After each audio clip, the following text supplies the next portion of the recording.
নমস্কার বন্ধুরা, আজকের গল্প আদরের বোন। চলো বন্ধুরা, গল্প আমার শুনতে থাকো। ভাইয়া, তোর ফোনে একটা মেয়ে ফোন করছিল। তুই আমার ফোন কেন ধরছিলি? টাকার জন্য। মানে? মানে এখন তুই আমাকে 500 টাকা দিবি, না হলে আব্বুর কাছে সব বলে দেবো। আমি রাগে বললাম, যা যা, যা বলার বল দে। আব্বু, এই দাঁড়া বোন, তাহলে টাকাটা দাও। 300 দিই। ভাইয়া, কি তুই এত কিপটে কেন? নিজের বোনকেই তো দিচ্ছ, তাই না? ওরে আমার আদরেরই।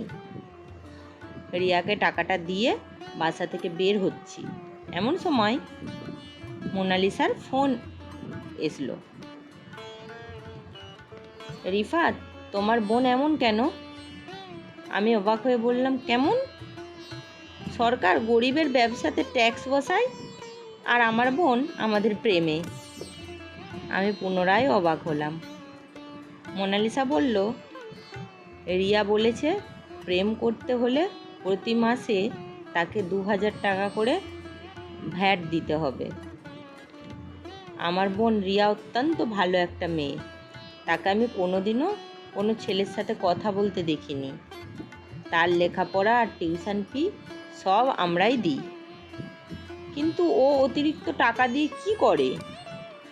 প্রতি মাসে ও আমার থেকে প্রায় 3-4 হাজার টাকা চেয়ে নেয়।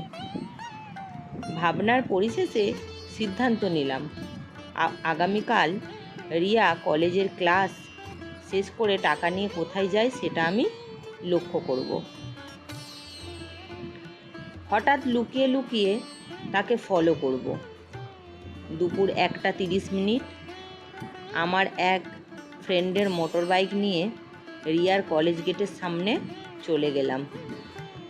দেখি আমার বোন একটা অটোতে উঠে কোথায় জানি যাচ্ছে। পিছন পিছন আমিও গেলাম। কিছুক্ষণ যাওয়ার পর দেখলাম রিয়া অটো থেকে নেমে একটা স্কুল গেটের ভিতর ঢুকলো। 10 মিনিট পর সেই স্কুল গেট থেকে বের হয়ে 8 বৎসর বয়সী দুটো পিচ্চি রিয়াকে বিদায় জানাচ্ছে। তারা দুজনেই আমার বোনটিকে জড়িয়ে ধরেছিল। রিয়া চলে যাওয়ার পর আমিও তাড়াহুড়ি করে পিচ্চি দুটোর সামনে গেলাম, গিয়ে জিজ্ঞাসা করলাম, এইমাত্র যে মেয়েটি তোমাদের কাছ থেকে বিদায় নিয়েছে সে তোমাদের কী হয়? মেয়েটি বলল, বোন। আর একজনকে জিজ্ঞাসা করলাম, তাকে কিভাবে চেনো? ছেলেটি বলতে লাগলো, আমাদের মা মরে যাওয়ার পর আমরা কিছুই খেতে পাইতাম না। 2 ভাই বোন মিলে স্টেশনে, বাজারে মানুষের কাছ থেকে ভিক্ষা করে খাইতাম। একদিন রিয়া আপুর কাছে খাবার চাওয়ার পর উনি আমাদের সম্পর্কে সব জানলেন এবং এই স্কুলে হাত দেখিয়ে বাচ্চাগুলো বলল, ভর্তি করিয়ে দিলেন। এখন আমরা এই স্কুলের হোস্টেলেই থাকি আর পড়াশোনা করি। রিয়া আপু প্রতি মাসে এসে আমাদের আদর করে, স্কুলের বেতন আর খাওয়া দাওয়ার বিল দিয়ে যায়। এই আপুই আমাদের মা বাবা, আমাদের সব। কিন্তু আপনি কে? আমি তোমাদের এই আপুটির হতভাগা ভাই। বাসায় এসে রিয়াকে ডাক দিল, রিয়া, বল ভাইয়া। তোর পালিত পিচ্চি দুটির মতো আমাকে একটু জড়িয়ে ধরবি বোন? আমার চোখে জল আর আমার বোনের মুখে অশ্রুসিক্ত মৃদু হাসি। এরই নাম মায়ের জাতি। তবে সবাই এমন নয়।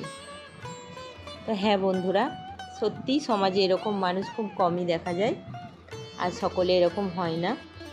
আমার এই ছোট্ট গল্পটা বন্ধুরা তোমাদের কেমন লেগেছে অবশ্যই আমাকে কমেন্ট করে বলো।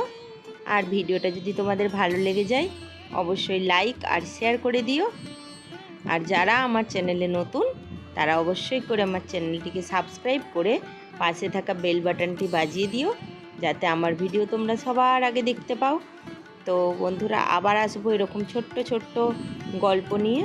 তো এরকম ছোট্ট ছোট্ট গল্প আশা করি তোমাদের ভালো লাগছে।